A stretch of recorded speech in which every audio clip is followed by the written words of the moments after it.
what other organization, professional organization, would actually offer you a GM job? And he really couldn't answer the question because he's gone 31 years without winning a championship in Dallas. Damn, Jerry Jones, he on your head. Yeah. How you guys doing? This is Dex Red here at Football Clears. I'm the owner and operator. I'm here with some really legendary coaches. We have a college coach and two prominent Houston area coaches. But before I introduce them, what I want to do is I want to give a special shout out to Moe's Irish Pub. Whenever you come to Moe's Irish Pub, what you need to try is a cheeseburger shillelagh. You need to try the spinach dip. Anything that you get here is going to be amazing. These guys got a chance to try some of their food, and I can tell you when you go back and look at that podcast, you will see it was nothing but great reviews. But Moe's Irish Pub, right off Newski, 290, can't miss it. Big green building, come here. Secondly, I want to shout out my sponsor, my bad, Coach Slafka, Covert of Hutto, specifically Chevy. Thank you guys. Covert Hutto of Chevy. If you need a new Chevy or if you need a new vehicle, go see Lorenzo, go see Kevin, go see Tony. They will take care of you. Once again, that's Covert Hutto, Chevy side, my guys. So today I was blessed. And when I say blessed, I mean blessed by our Heavenly Father, Jesus Christ, to have three amazing coaches. We have Coach Slafka, we got Coach Joseph, and we got Coach Newman, who's actually a college coach. So today we're going to be talking about a variety of different topics. More specifically, we were talking about hypotheticals. Coach was kind of giving us, an outlier of what it's like to be applying for head coaching jobs, because he's done that before. So Coach Slava, can you kind of preview the rest of Football Clears of what it's like to apply for a head coaching job in Texas high school football? Well, most of the time when you apply for a head coaching job, especially I've been a defensive coordinator for many years, different programs. I've had a lot of success. When you're trying to get a head coaching job, lots of times you need to have some type of connection, need to know somebody to kind of get your foot in the door. But sometimes if your resume is impressive enough and they're impressed by it, then they'll call you in for an interview. And I've done several interviews, been finalists for several jobs. Have not got the head coaching job yet, but I'm always looking, always looking to be a head coach because I've done this 22 years. And I think it's about time for me to run my own program.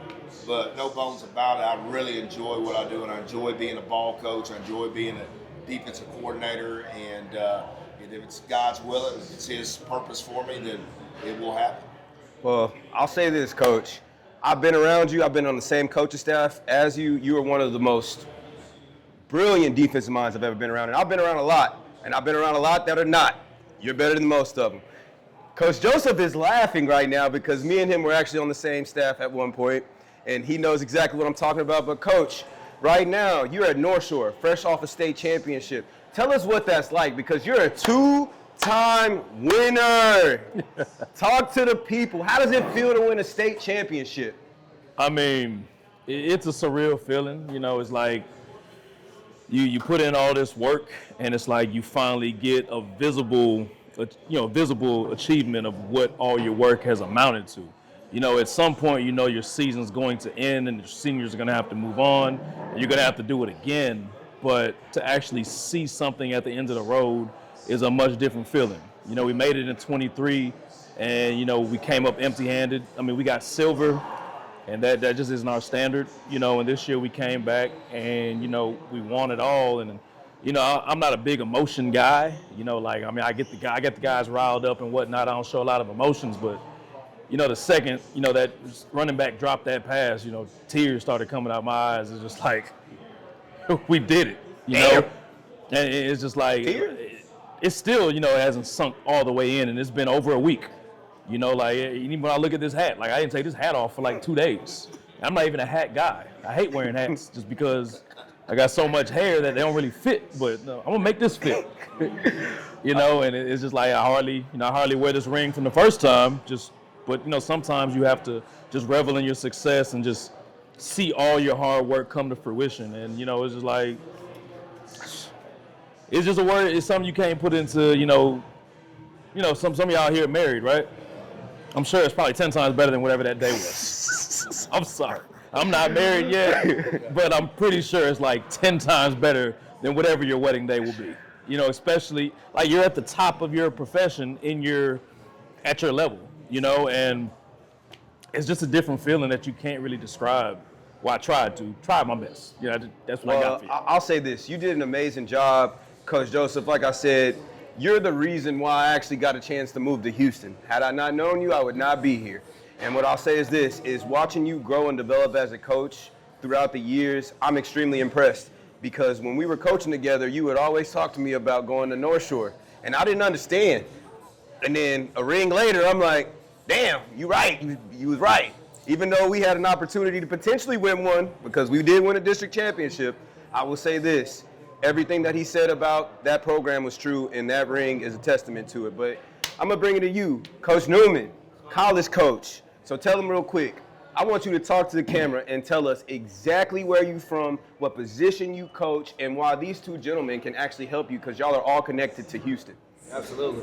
Well, again, my name is Donovan Newman. I'm the wide receivers coach at Southwest Baptist University. We're a Division II school from Houston, Texas. So, I pride myself on being from the state of Texas. Yep. I played high school football here as well. Played at Hightower High School, class of 2018.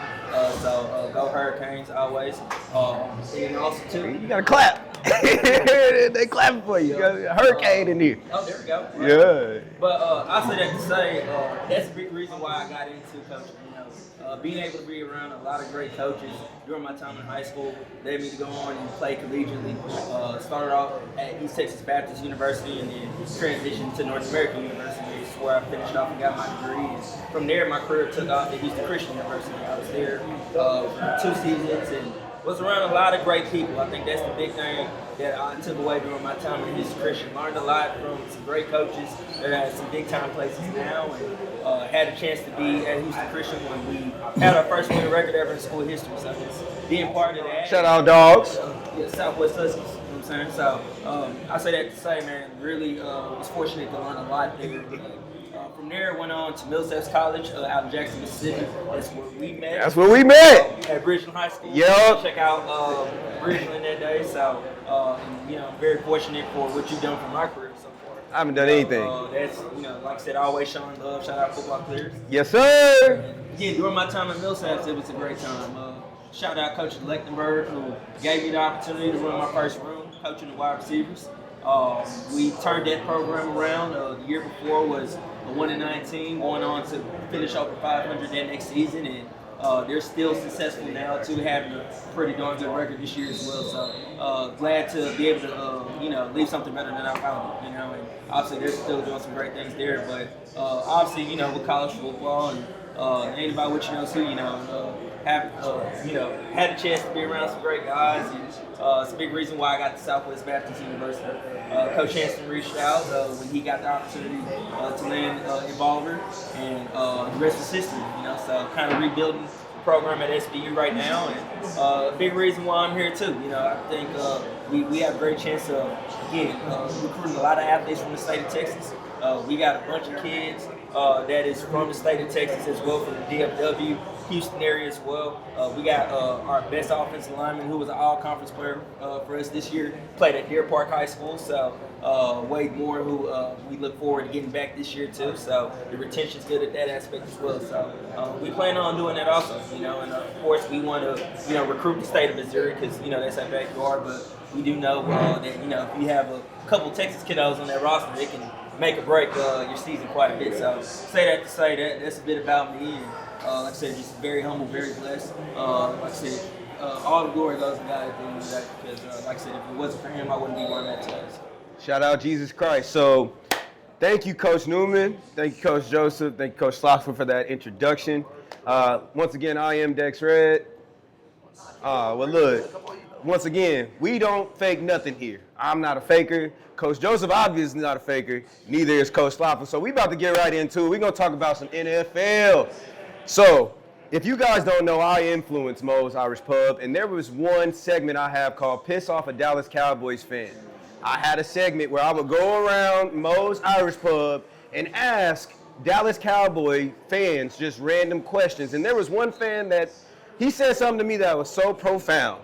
And I'm going to bring it to you, Coach Slafka, because, we've already had a discussion about Jerry Jones. But I said, what would it take for the Dallas Cowboys to win a Super Bowl? And he told me Jerry Jones needed to die. And I was like, what? You laughing? I'm dead serious. I got the footage. So in my mind, I was like, number one, football is not that serious for somebody to have to die for a program to win. But number two, Coach Slafka, you're one of the biggest Cowboy fans I know.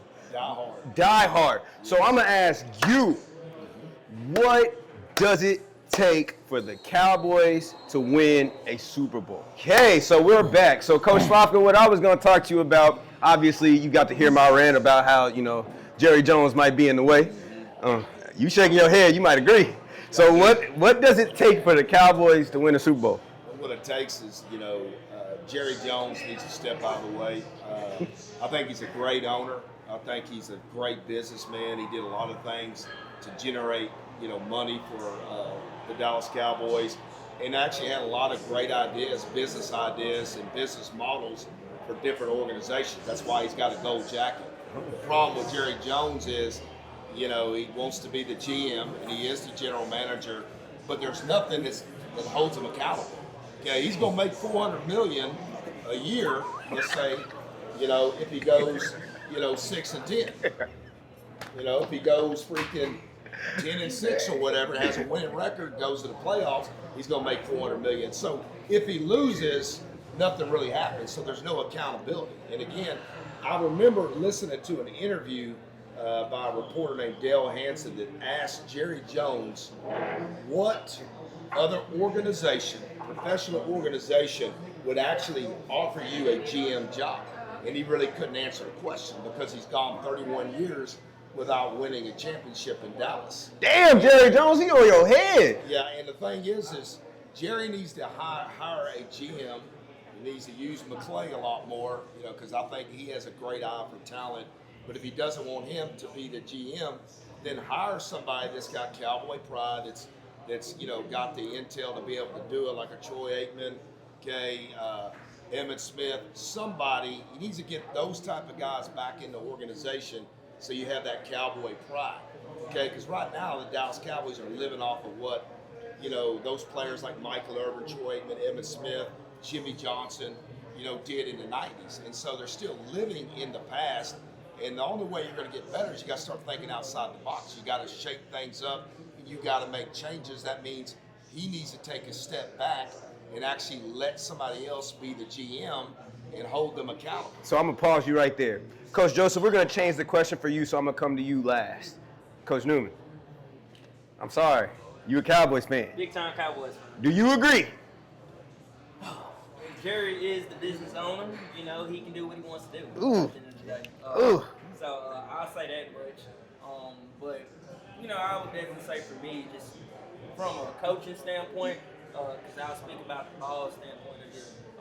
We got to clean up some things on the defensive side, just like anything else. And we got some talented players on this side of the ball. Just got to make them more comfortable with what we want to do and create that identity for sure. We got the guys on offense, and I will argue with anybody that Dak Prescott should be an MVP football player. Oh, no.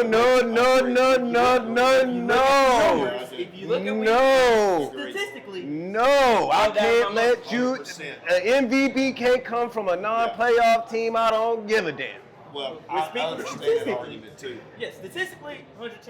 But I say that to say, we got the pieces on offense, of course. But, I'd agree with that, though. Just defensively, create an identity there. We'll shake it back for sure. Well, look, this is what I'll say before we come back to you, Coach Slafka, because, Coach Joseph don't give a damn about the Cowboys at all. He's a Rams fan. So we're going to change the question just slightly for you. You a Rams fan as long as I've known you. What would it take for y'all to win a championship? Because, y'all closer to the Cowboys. I'm willing to bet right now y'all are closer to winning the Super Bowl than the Cowboys are. Would you agree? What do you think? Yeah, he like, hell yeah. What you mean? We in the playoffs. Where y'all at home? Y'all at home. So, Coach, go ahead. Tell me what it would take for your Rams of L.A. to make it. The Stafford's got to keep playing MVP caliber football. Like what he's doing That's right closer now. to an MVP than Dak. I'm sorry. But What he's doing right now against Atlanta is not a true representation of Rams football. But Devontae Adams got to get healthy. You have a healthy Devontae and a healthy Puka. with Kyron and Corum in the backfield, it's hard. And then when they get into that 3 tight end set, all 3 of them tight ends are athletic and they block well. So then you get all the McVay motion in it. McVay is just a really, really good coach, and he puts defenses in a bind every single play. So you get the run game generated with the zone scheme. They're looking for all the cutbacks. And then you got the bootlegs. That's why receivers are always open. Yep. And then the defense just has to keep generating pressure on the quarterback and just keep doing what they're doing all year. I think they have a legitimate shot. Now, the division, it helps with them being in a tough division. Yep. Seeing Seattle twice a year, seeing San Fran twice a year. Yep. You got to go through one of them to get to the Super Bowl, in my opinion. Yep. And I think at the end of the day, Darnold's going to end up, crapping the bed. I think that's what's going to happen. Seattle's going to be out. And, it's going to be between them and the Niners for the championship game. It's going to be them and the Niners for the championship game, and they're going to face somebody out the AFC, Buffalo, Houston. I love Houston, H-Town, but it's hard to deny Josh Allen. That's what real. I'm saying? Josh Allen to me and Matt Stafford are more of an image. I'm sorry. Listen, my dad is one of the biggest Cowboys fans, and he hates me because I can't do it no more. I can't support mediocrity. But, Coach, you said that you had something that you wanted to add about the Jerry Jones situation. Well, Jerry Jones or whatever, for example, he's talking about whether the Cowboys are going to keep the defensive coordinator, and he's talking about he hired him. Well, to me, that should be Schottenheimer. That's his job. His job is to evaluate the defensive coordinator and the offensive coordinator because he's a head football coach. And what he does by doing those type of things, he cuts the legs out underneath his head coach. And again, if you look at the Cowboys when they were successful when they had a disciplinary coach, a defensive-minded coach like a Jimmy Johnson or Bill Parcells. They had a strong personality. And so Jerry wants to be the face of the organization, and that's part of the problem. He needs to allow the head coach to make those decisions, so he can do what he feels is in the best interest of his program. And Jerry's, is the ultimate boss. He's over everything. He cashes the checks. But lots of times, he's the biggest problem because he's always interviewing, he's always cutting the legs out from underneath his head coach. He's always kind of undermining them with some of the things he says in the media. Because with the Cowboys, it's not a talent issue. It's not really a coaching issue. Okay, it's a culture issue. Jerry Jones creates a circus-type culture that's Y'all finna let him just say this? You got to be able to focus on the championship. Hold on, Coach. Hold on. We got another Cowboys fan, and he's shaking his head. Do you agree with what this man is saying? He said it's a circus. Man, look, let's think with Cowboy fans, we're all our different type of fan, of course, but I'll speak on just what I believe, just the things we need to clean up on our end, but, at the end of the day, like I said, I'm going to go back to what you said about the mediocrity with Dak Prescott. Oh, yeah, he want to go back to Dak. What makes Dak mediocre? Yeah. He's not a winner. He can't win. Can't win in the playoffs. Touchdown. Can't win. That's not all on Dak, though. It's a team game at the end of the day. It is a team game, but let's talk about who get paid the most, who runs the team, who's the face of the organization. We talked about Jerry Jones being the face of the organization. Jerry Jones has never scored a touchdown for the Dallas Cowboys. He hasn't, I'm sorry. So in my mind, when y'all talk about these things, I'm like, yeah, he can get on the internet and talk, and he can go have all these interviews. Dak still got to go out there and perform. And as far as I'm concerned, I've not seen Dak win a playoff game in the NFC Championship. I've not seen him win a playoff game and really anything outside of the divisional round. So in my mind, when you talk about Dak, I think he's highly talented. He's one of the best. But when you talk about MVP, I can't give him that. I give him mediocrity because that's what it is. You good, but you can't win. And no shade on Josh Allen or. Oh no, he's same. No. There's no shade on none of all great quarterbacks, of course. Way talented than I am ever could be. But Josh Allen hasn't won an AFC championship. We ain't talking about Josh Allen. It's like, but Dak gets all the shame. And honestly, what it is too, it's because he's a Cowboy player. True. The Cowboys, we get picked, and I say we because again, it's all right. We fans. At this point, we fans. You in the family with the Cowboys, man. Absolutely. Y'all are both on that ride, and I feel so bad for you. So, Coach, hold on. I got it, because he's the voice of reason. Because he does not care about the Cowboys at all. So, Coach Joseph, you pretty much told us how you felt about, your Rams. I agree with you to a certain extent. As long as Matthew Stafford stays healthy, and then you guys can go ahead and get going, because I believe that Sean McVay, he's a part of the Shanahan coaching tree, right? Everybody, yeah, I'm pretty sure. Yeah. Yes. The reason why he has the motion in the bootleg is because he's from that tree. Yeah. I think he's mastered it to the point where he can manipulate defenses at will if his quarterback understands the defense the way that he does. So my question for you now becomes, obviously, with y'all being in the playoffs, you told me your biggest threat on the NFC side was the Niners or the Seahawks, correct? You told me the Bills.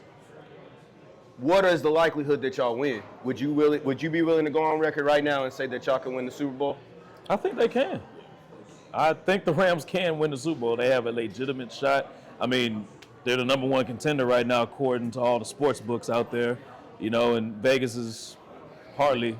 They know. Vegas know. What Vegas you mean? knows. They know. You know what I'm saying? We ain't lying, but I mean, all honestly, I mean, if Stroud can Stroud can just play some kind of sliver of good football, I think it'll be between the Rams and the Texans. Yeah. Damn, you really putting the Texans in there? The Texans have the defense to do it. They got the number one defense If in the they league. can get rookie year Stroud and this defense, Yeah. they're good. But the biggest piece they're missing is Tank Dell. That hurts. They get Tank Dell back as a different team, but I mean, we know what happened with that gruesome injury on his leg, man. But it's just they got to find that guy that makes everybody go, and I think Tank was that for the offense. True. Like Christian Kirk, you thought he would have been a great replacement, but he's been null and void this year. They don't really have a run game. Nick Chubb is a shell of himself. Damn. I love not that. I mean, the dude's been through some stuff, dog. The fact that he's even still playing, to me, is crazy. If you've seen the knee injuries Chubb has gone through, I mean, you've seen them, haven't you? Yeah. The dude's leg bent backwards, bro. Like, He shouldn't be playing right now. he shouldn't be, but the fact he is a testament to who he is. Yeah. It's just hard to get that step back. It takes years. You know what I'm saying? But I think if the Texans can just keep playing the defense they're doing, and Stroud can, I think it'll be Rams and the Texans. It's gonna be hard for me. I'm gonna have to wear a shirt with both because you got to root for the home team, but you also got to root for your team. So it's just like, yeah. He false claiming over here. You can't do both. Ain't but no false claim. You claim what you want, man. Live your life. But I still disagree with you about Dak Prescott. Look. I'm not. Listen. He's got I have a interesting whole I'm gonna segment. give a shout out to a coach that actually was there. Okay, was actually a wide receiver coach. He was doing an internship in the NFL. His name's John Wilson. Shout out to John Wilson. He used to be head coach of Clyde Forest. Yeah. He's at Rice, and he told me that Dak Prescott gets a lot of hate. Oh, I'm not a hater. He is the real deal. Pre-snap, he's one of the best that's ever been. He's like Peyton Manning. Pre-snap, as far as putting him in the right offense. He's the real deal. Can I speak on this real quick? My whole idea about saying mediocrity about Dak Prescott has nothing to do with his talent. Quarterback, the number one stat is winning. And the only thing I want to see Dak do is win. Sure. My dad is one of the biggest Cowboys. He has slapped his knees so damn hard when they lose and moved chairs. And I'm not even going to say he broke a TV, but I in his heyday, I would imagine he did. No, but it takes a team to win. But we talking specifically about Dak. Right. Now, but here. That same logic. Go ahead. That same logic, okay, would you apply that same logic with Dan Marino? He never won the big one. Listen, I'm not a fan of mediocrity. They gave Dan Marino an award because he was throwing in a running league. Like, he was the only quarterback that could throw for 4,000. But in my mind, it was incredible for people to see passing in that era because nobody was throwing the ball. Oh, another one, Jim Kelly. Once again, you're talking about NFL in black and white. We don't live in that same NFL. So this is what I will say. We're gonna go ahead and change gears. We're gonna change gears. Yeah, look. I have a segment called "Piss Off a Dallas Cowboy Fan," and now you see why. Because I got two coaches mad at me because I called Dak mediocre. He is. I'm sorry. But Coach Joseph, Coach Newman, we're going to have to disqualify you from this next conversation because we're gonna switch gears. We're gonna talk about college. And obviously, shout out to Coach Joseph's sister, Tia Joseph. She is one of the most brightest spots of college football. I've been around so many recruiting coordinators this year. I can't tell you how many. Oklahoma, UTSA, I've been around a lot of them. Tia is the best. Number one in the nation. Tia Joseph is the best. If you want to win, get Tia. So what I'm going to do is I'm going to kick it to Coach Joseph, her brother, older brother. Now, when we talk about the college football playoffs, Miami, at this current time, we are recording this. We don't know when this is coming out. Shout out Troy Hubbard, our director and producer. We don't know when this is coming out. But if you had to make one choice, one pick, Coach Newman, if you want to add on to this, you can. But if you had to, are you choosing your sister in the Miami Hurricanes to win the national championship, or are you going to choose the field? Who would you choose right now? I think Miami wins. Ooh. I mean, my hot take, everybody's called me crazy. I've been saying this for over a week now. I think 1, 2, 3, and 4 are probably going to lose. Wow. They haven't played ball in almost a month. It's hard to shake that rust off. The team I think has the best chance to win out of those is Tech. I think they have a better chance to beat Oregon than everybody else has a better chance to beat whoever they play. Hell no. Listen, America. Alabama's going to beat Indiana. I'm going to stop him right there. Miami's going to beat Ohio State. Who else is playing? Hold on. Forget that. Oh, yeah, Georgia. Who's Georgia hold playing? I can't remember. Did he just say Ole Miss. Texas Tech has the best chance outside of Miami when you got the Georgia Bulldogs? When you got the, I don't give a damn if Georgia hasn't played in 3 months. Ole Miss is about to beat Georgia. Georgia. I'm sorry. No. Look, go ahead. My bad. I didn't mean to interrupt. Oh, you're fine. You're fine. But Miami, I understand. Texas Tech, absolutely not. Listen, I ain't got nothing against Lubbock. I've been there. You played there at SFA, right? I'm lying. You got a tortilla thrown at you. I did. I got many tortillas thrown at me. It was the worst experience. Yeah, it was probably the worst experience in college. I don't give a damn how many tortillas Texas Tech has. They not winning. I'm sorry. But because when you find out they're not allowed to bring the tortillas in, it makes it even worse. Because you're not supposed to bring the tortillas in. How'd you get the tortillas in? They lied. Everybody got them. They snuck them in. But Coach Slafka, I'm going to bring it to you because obviously, he already told us that he's rolling with Miami outside of Miami. I think the U's going to win it all. I don't know how that happens. I mean, Indiana's had an amazing run. They're the only undefeated team. You got, obviously, the Georgia Bulldogs. You got Oregon. There's so many other teams that you could have said outside of Texas. I like Indiana. Their best defensive lineman is down. Two of their better D linemen are down. Okay. That plays a part. It does. They haven't played football in a month. It is hard to shake. You do whatever you want to do. Live scrimmage, whatever you want to do. You're not letting your quarterback go on that line scrimmage. You true. Some of these people, you're not letting your guys go full tilt. Your guys go full tilt. So, I mean, it's hard to shake that rust off. You know what I'm saying? I could be completely wrong. I could just be talking. It is what it is. But what happened last year? 1, 2, 3, 4. I got it. Notre Dame had that's fair. no That's business. Fair. That's fair. Notre Dame had no business beating Georgia last year. I think they threw like 20 yards in that game. It was an ugly game. It was an ugly game. It was ugly. There was no reason Notre Dame should have won that game last year, but they did. Listen, I'm not disagreeing with you, but for you to say Tech, that was the only disagreement you got on me. I understand Miami. They're a blue blood. They got, NFL talent. I saw it live. At the beginning of the year, if you would have asked me if Miami would have won the championship, I would have told you, hell yeah. But Coach Slafka, I'm going to move it back to you. Obviously, we don't know when this is coming out. If you could choose any team, there's any team right now, obviously not Texas Tech. I'm sorry. Y'all can throw a tortilla at me. I don't give a damn. It ain't going to change nothing. Coach, who you got? Well, I mean, I'm kind of mixed on this. I mean, obviously, I'm a Miami Hurricane fan. I've always rooted for Miami since I was a little kid. I always liked it, Jimmy Johnson days and all that. But, to be honest with you, you've made some good points about Indiana. But to me, I kind of see them as a team of destiny. And again, I think they got a great culture there. They do. They're hard-nosed. And I think they have the right mindset and mentality.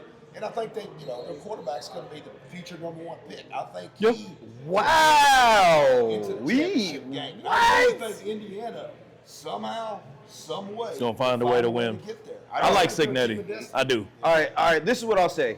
John Miller, that's my dog. Running back coach for Indiana. Love that dude. We hooped during COVID. That's my guy. John, I love you. He just said that y'all's quarterback. Say it again.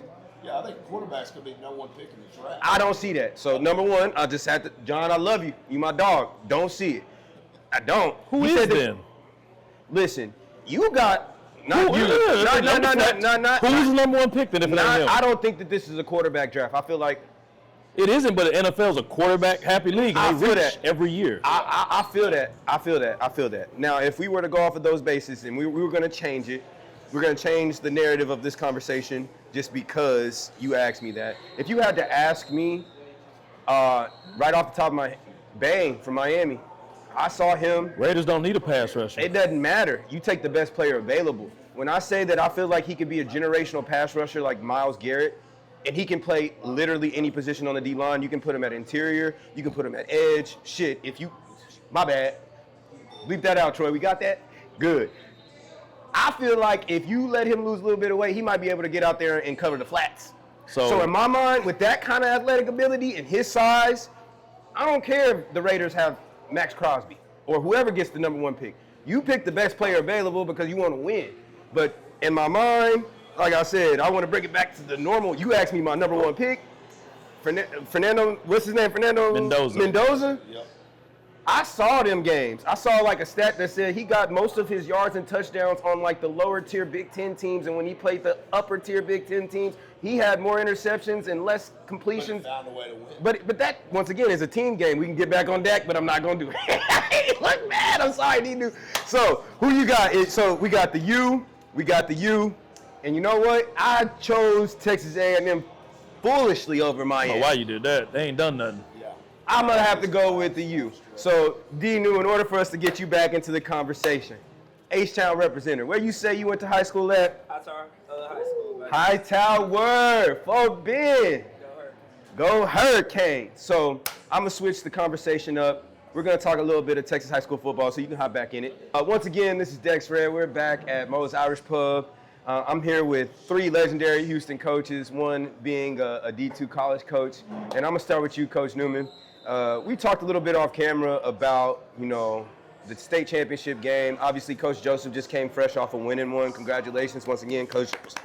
Thank you. I appreciate I know that. Coach Slafka really want to slap you because he at Willis. And, we know. Play some ball at Willis now, man. But this is what I will ask you, Coach Newman, because obviously you're disqualified because you're a step higher. You're in college. But you're still a Houston representative, correct? Where are you from? Tell the camera one more time. So went to Hightower High School. Go Hurricanes. Go Hurricanes. Texas. And All right, so Missouri City, Mo City, 0. We already out here. So, Coach, I don't feel like it's fair that Jerry World gets to showcase Texas's talent pretty much every year. I feel like because of the major cities that the state championship game should rotate between all the major cities being, Austin, Dallas, Houston, San Antonio. A lot of people disagree, but I don't care. And the reason why I don't care is because I feel like, South Oak Cliff, DeSoto, Duncanville, pretty much any of the powers that come from Dallas get a strategical advantage every single year because they know if they get further into the playoffs, once they get to the state championship game, there's no travel. They're 30 minutes, 15 minutes, 40 minutes away from the stadium. Coach Joseph's at North Shore. That was a 4-hour drive, wasn't it? Yeah, 4 hours. It would have been a lot longer had y'all lost, right? So in my mind, they didn't. Look at that ring. It looked good. So in my mind, Coach Newman, my question becomes, should Texas look into rotating the state championship each year? My personal opinion, I think it would definitely be pretty cool to, see it travel every now and then. Keep it at, Jerry World for like maybe 2 or 3 years. No problem with that. I do remember when, I was in high school when the state championship was here in Houston, and that was a pretty good turnout. We had a couple Houston teams that went to, but I think all those coaches for the, the teams that made the state do a really good job of preparing their kids to, whether they have to travel or not, whatever the case may be. They got them prepared to, do well in the game for sure. So I think from a fan experience, like I said, I wouldn't mind it. It would be a cool deal, cool experience. I do know, some of the things that I've heard people complain about was, the ticket pricing at Jerry World. Jerry about that money. Christmas is around the corner too, so yeah. That type of thing.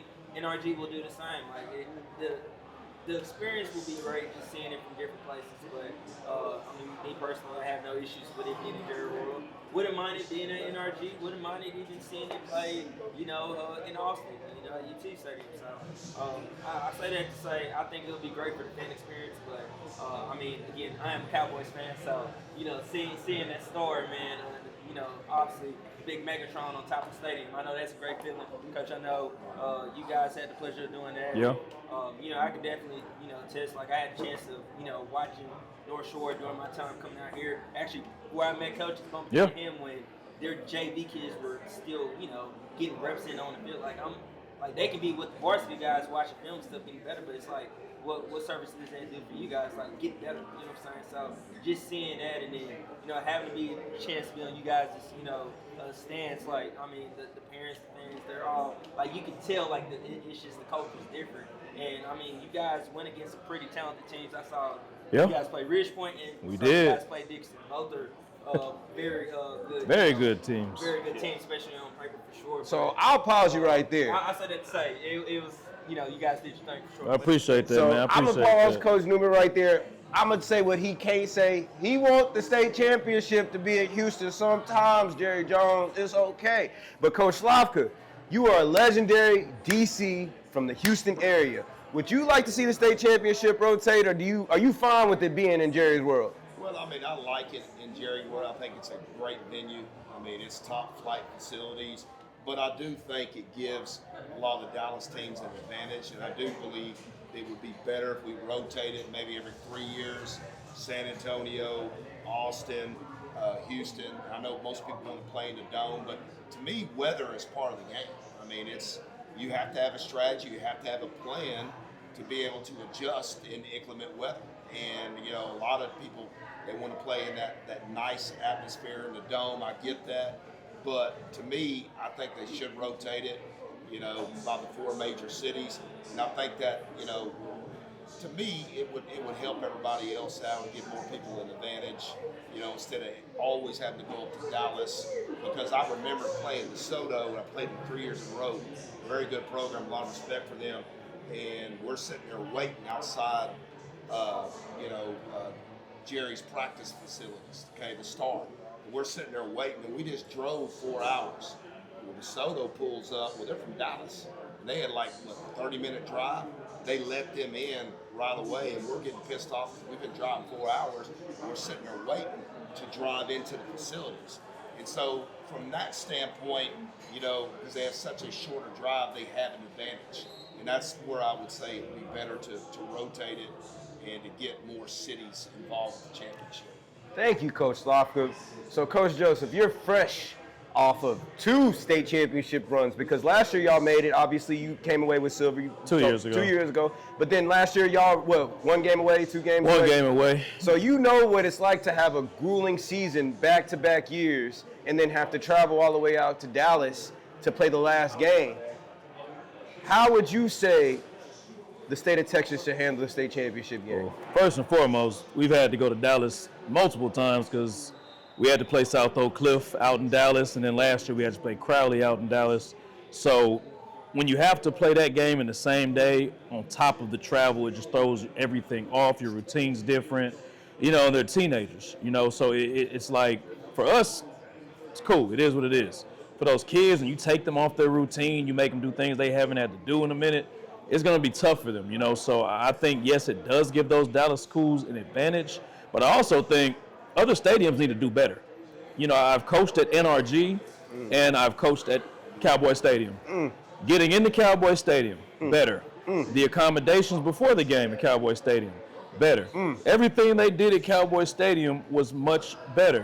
Whereas when we play at NRG, because everybody knows in Houston, when you make it to the 3rd round of playoffs Thanksgiving week, it's like a Houston holiday. You get 3 games there. Everybody goes, plays at NRG. You get the 11 o'clock, 2 o'clock, and the 6 o'clock or whatever it is. And it's, first of all, you get to NRG, they make you wait outside for a while. You can't get into the locker rooms till the games are finished. Like, it's just so much waiting around, and how they handle you is just like, it was a bad experience just for me as a coach. I'm just like, what are we doing here? Versus you get to Jerry World, it's like they roll out the red carpet for you. So I'm like, if you wanted to rotate, these other stadiums have to do better. And any coach that's coached at NRG, they know exactly what I'm talking about. Anybody who's been a part of the NRG experience, they know exactly what I'm talking about. And if you've been a part of, the Cowboy Stadium experience, you know what I'm talking about. So it's like, you want it to rotate, but they have to do their part as well. Like, it almost feels like NRG didn't want us there. They didn't. You know what I'm saying? And yeah, I mean, love it because it's Texan Stadium and whatnot, but it's just like, when you don't feel like you're wanted, like, you don't want to go there, And then this year, they didn't even host for 3rd round. In the Alamo Dome, I played in the Alamo Dome. I'm not very impressed with it. And we got 3 major cities that have domes, but I think Austin needs to be in the mix. Now, Austin doesn't have, they have UT. the University of Texas, but it's not a dome. But I think they should host the state championships, and we have to be able to adjust as coaches that, hey, look, we're a high-powered passing attack, okay? We like a dome, but at some point, you know, they need to be able to rotate, let Austin get a piece of the pie and play out there. And if it's bad weather, then we have to adjust. We have to be able to play and come up with a strategy to win in those type of environments. And so I just think there'll be more gamesmanship if you can do that. And I just think it's fair, you know, for everybody if you rotate. Right. Well, look. But I do agree with you, though, with NRG, they do act like they don't want us there. They don't want. Because I've known a lot of coaches that were not happy at all with the accommodations at NRG. It's tough. So, Well, I'll say this: coming from a bunch of Houston coaches, NRG, I got to step it up. But what we'll do as we wind down our podcast is, what I like to do is I like to allow the coaches to give the world advice. So there are two things that I want you guys to do with this last question. So obviously you guys are at the height of your professions. Coach, you're a DC, potential head coaching hire. Coach, you're a recruiting coordinator, potential DC hire at some point. And then obviously, Coach Newman, you could be at the University of Florida next year. We don't know. I pray that you get wherever you're going.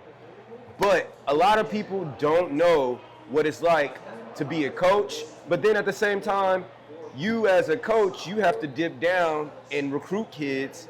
And then as high school coaches, you have to help kids get recruited. So my last question is a two-part question for every single one of y'all, is what advice would you give somebody, for you more specifically, what advice would you give them about being a college coach and what the preparation takes for it to work, for you to be successful in it, because you've been doing it for some time? But then on top of that, what advice would you give athletes from a college perspective on how to get themselves recruited by a person like yourself, or just in general going to college? And then for you guys, when I kick it to y'all, what advice would you give to somebody that would aspire to be a Texas high school football coach? And then what advice would you give recruits on how they should present themselves to be recruited to guys like Coach Newman? So Coach, you can start us off. Like, what advice would you give somebody about being a college coach? And then tell us what the recruits should do in order to make themselves more available to be recruited. Yeah, the first part of your question, I would definitely say two things that I was told. One, always be a hard worker. Like, and I know that this sounds so cliche to a lot of people, but I mean, you'd be surprised that hard work in this profession can get you very far. That's what it was for me. Like, I'll say this in a heartbeat, that I ain't the smartest in the room, but I'm not going to get out work. You know, and so that's the thing where I pride myself on, even when I was a player. Again, not the most talented. You know, again, I was a Division III, backup quarterback.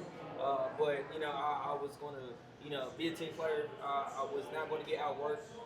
I was going to do everything at a high level at the capacity that I could do it in. So just always be a hard worker. For anybody in the facility, like, just always, if they're in some type of need, be of service of others.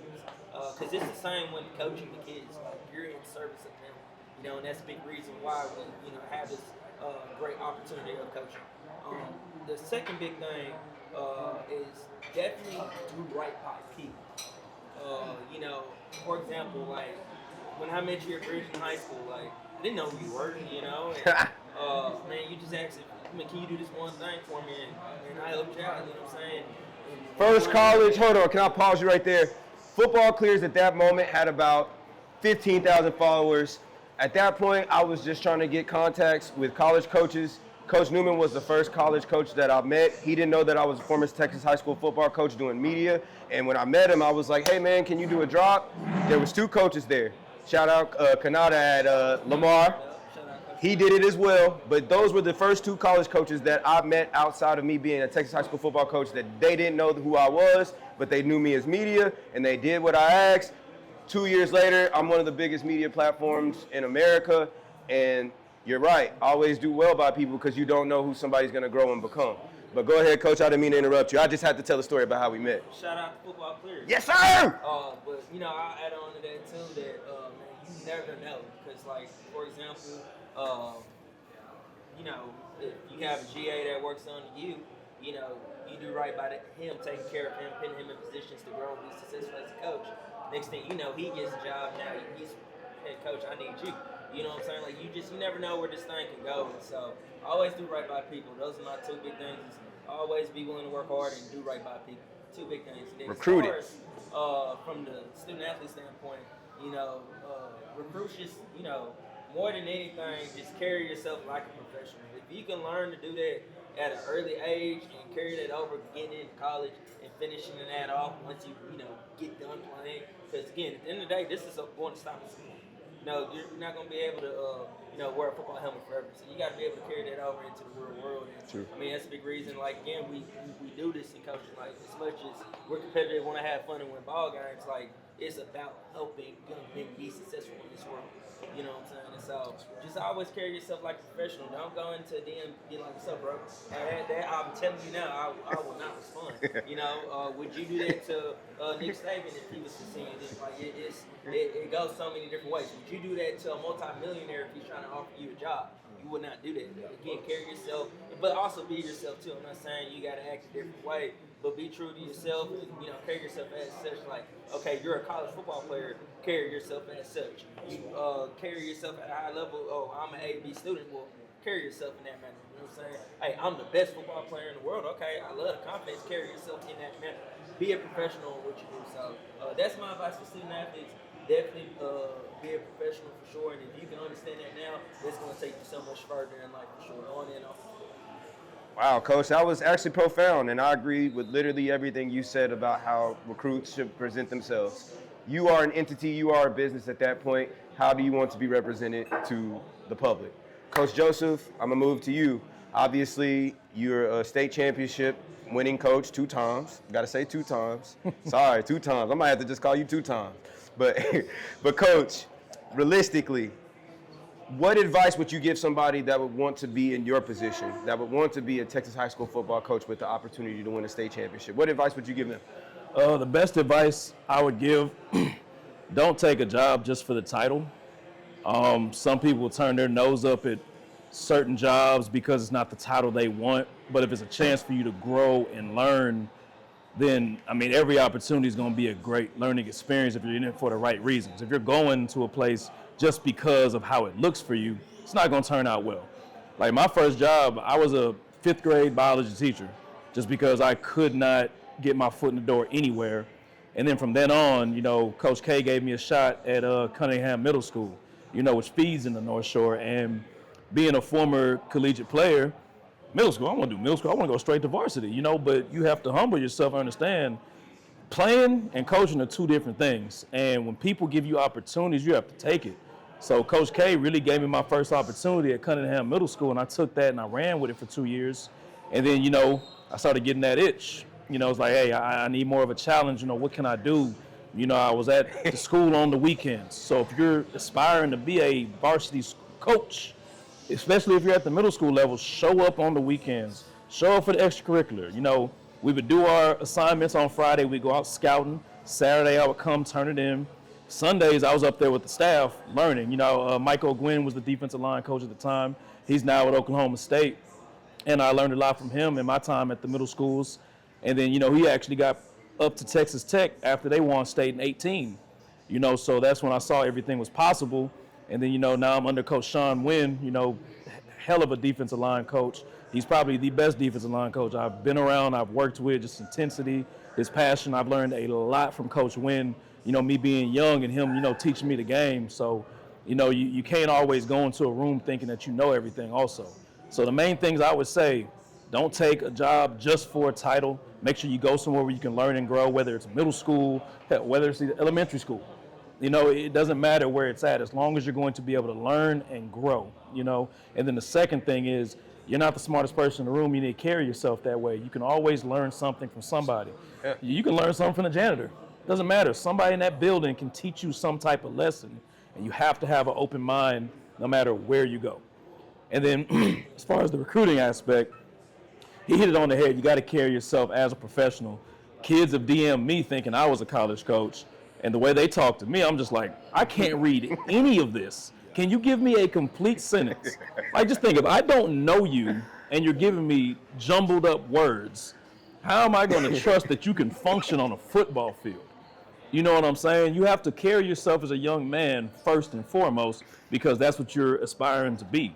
You know, don't come at me like I'm one of your friends because first of all, I'm not your friend. You know, and that's the thing where kids have to learn, okay, this is a different level. You're about to invest time and money in me. If I don't work out, you're fired. You know, so you have to understand, you have to carry yourself a certain way. You guys may not think social media means anything, but it does. Be careful of what you post. Be careful of what you repost because a repost is just an endorsement of what you feel. You may not have said it, but you reposted it. And these college coaches look at it that way. So if you're saying, hey, I'm a great student, I'm a great athlete, I said student first because you're a student athlete. You don't got the grade, you can't go anywhere. You're a great student, you're a great athlete. You have to portray yourself that way. So your online profile should be dedicated to just football and school. You know, if you want to have all that other stuff, get a fake account for that. They don't let it come back to you. That was really, hold on. We've been doing this podcast. This is like our 4th episode. That was one of the realest answers. Just get a fake account, kid. Or just be yourself and be a marketable person. So when it comes to trying to get to the next level, you got to understand these gentlemen here, they're putting their jobs on the line for you. Yeah. So you have to carry yourself as such. They're not going to take anybody off the street because their job, how they feed their families is how you perform. In high school, we get what we get. You get who you get, you coach up who you coach, and you produce what you produce. In college, they have their pick from different schools. Just because you think you're the guy, there's a guy 2 towns over working 10 times harder than you. You know what I'm saying? So if you really want to be at that next level, what are you doing to separate yourself? The only difference between ordinary people and extraordinary people is just the extraordinary people do the extra stuff the ordinary people don't. That's real. So just understand that. That's all I got on that. Well, Coach, you're the senior within the group. Yep. You said 20 plus years of experience. You've probably seen it all, done it all, especially when it comes to recruiting. You know countless college coaches, you know countless high school coaches. Obviously, you can give us the best insight on what it's like for somebody to try to break into the industry as a Texas high school football coach. But then also talk to us about recruiting because you've seen great examples of it and you've seen terrible examples of it. So bring us home, Coach. Yeah, my best advice, for somebody who wants to be a Texas high school football coach is kind of follow my blueprint. I knew I wanted to be a football coach. I love the game of football. And so to make sure that it was something that I was going to do the rest of my life and the rest of my career, I volunteered. I always recommend kids that are in college that want to be a coach, that want to coach in the state of Texas, volunteer coach. I volunteered youth football, okay? And I got a hold of a lot of little Texas, little city leagues, and I volunteered coach.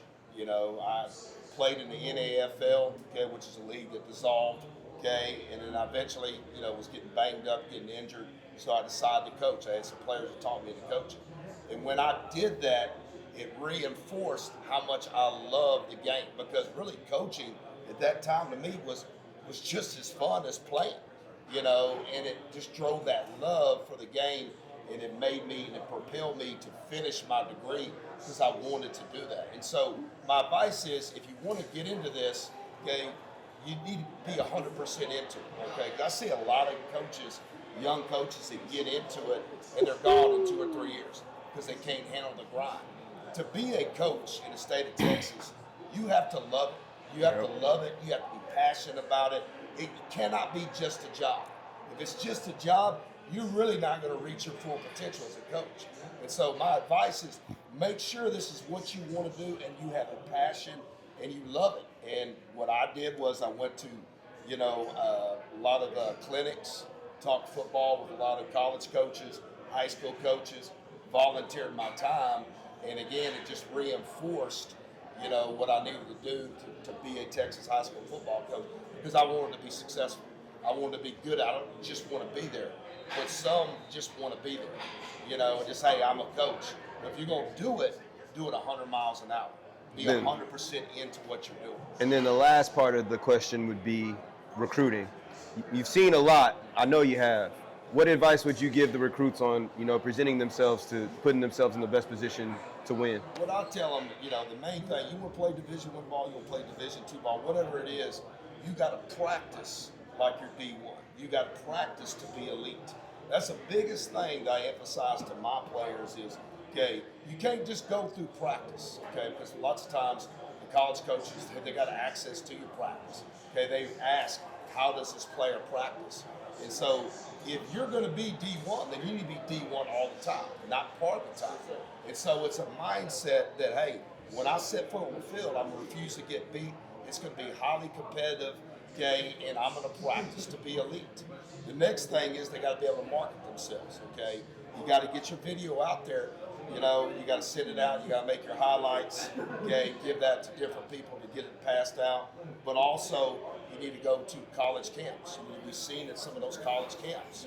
Okay, if you'll do that, okay, that gives you a little bit of publicity, makes you a little bit more marketable, and it gets your name out there. You know, so I tell kids to go to many college camps as you can. You know, I always emphasize that, but market yourself, put yourself out there. You have to do that. You have to be able to market. Use social media as an avenue to give yourself publicity. Football clear. Play at the next level. Shameless plug. Hold on, Football let me clear. piggyback Go on ahead, that. Coach. You can piggyback. I do agree, go to camps that you can, but be realistic with yourself. That's right. I had a 5'6", 150-pound linebacker that wanted to go to a 3-day Texas A&M camp. I love that kid to death, but I was not about to allow him to spend $300 on that camp. Now, had it been a Division III school, something like that, that was more speed, because the kid could play, but I'm not about to let you go ahead and be real with yourself. Because I had to be real with myself in high school at some point. Listen, I'm not 6 foot something, I'm not going to University of Texas, but what schools can I go to? You know, and I ended up betting myself, and I walked on an SFA after I transferred from my D3 school, and it all worked out. But be real with yourself about your ability and where you can be, and then also your play can help elevate you as well. So yeah. Coach, I definitely say this too. Like, college football is still college football at the end of the day. Like, for example, our league, we had 2 playoff teams and 1 team that made it to a bowl. It's a very competitive league. We've got guys that have gone up and transferred up to, you know, Power 4, 5 FCS schools. So, and again, being at East Texas Baptist when the ASC, I mean, they had, again, Mary Hardin Bailey, we all know who they are, Hardin Simmons, I mean, a really good Texas Lutheran team during my time there. That's when Bellhaven was rocking too. Don't sleep on McMurray, like, I mean, I was at Louisiana College my first year, so you know, I know. I say that to say, like, college football is still college football, and no matter what level you're on, it's still played at a high level. So, man, go where you want it, you know, and you guys, you hit on that perfect. Go where you want it, because best believe it's still college football at the end of the day. Don't Still do it at a high level for sure. Don't turn your nose up at a school. About to say the same Don't thing. burn bridges. Go where you are celebrated. Yes, where they want you. You know. Well, this is what I will say. Fellas, we appreciate your time. I want to shout out our sponsors, Moe's Irish Pub and Covert of Horo. The Chevy side, obviously there's a Ford side, but I'm rocking with Kevin and I'm rocking with Lorenzo, and go see Tony. Fellas, thank you guys for the advice, the conversation. We would love to have y'all back anytime. And thank you, Jesus Christ. Shout out football. We did! Yes, sir!